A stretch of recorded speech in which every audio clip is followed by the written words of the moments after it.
What if you could do whatever you want and get away with it? Suppose, for example, you could steal from your best friend, and not only would he never find out it was you, he would also think you're the best friend ever for letting him cry on your shoulder. What a sap! Meanwhile, you're living it up with what you stole, and have a devoted tool, a friend, to boot. Believe it or not, Plato talks about you in Book 2 of his Republic. Well, he talks about people like you, if you're the sort of person willing to do whatever it takes to get ahead, especially if you can do it without ever getting caught.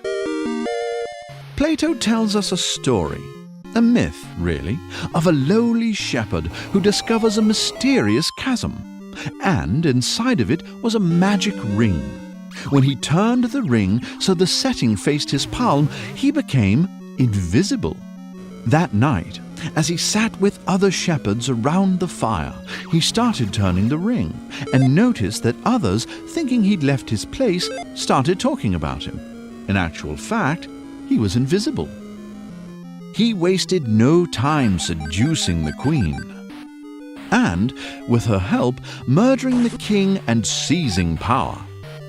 Even though he committed a grave injustice, he certainly benefited, didn't he? Well, according to Plato, no.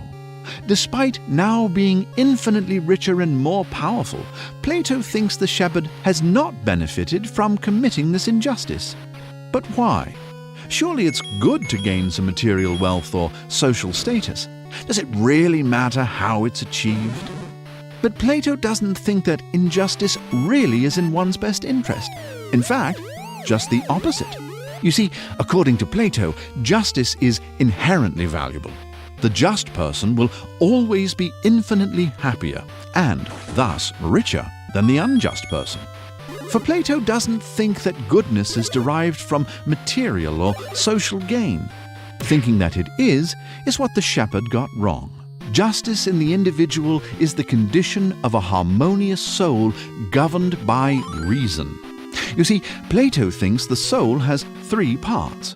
The appetitive part that reflects our urges, the spirited part that reflects our emotions, and the rational part that reflects our best selves. That's why the just individual will never commit injustices, whether she or he can get away with it or not. The just individual knows that committing unjust acts messes with his soul, and so also his happiness. So, dear viewer, if you found a ring that could make you invisible, what would you do?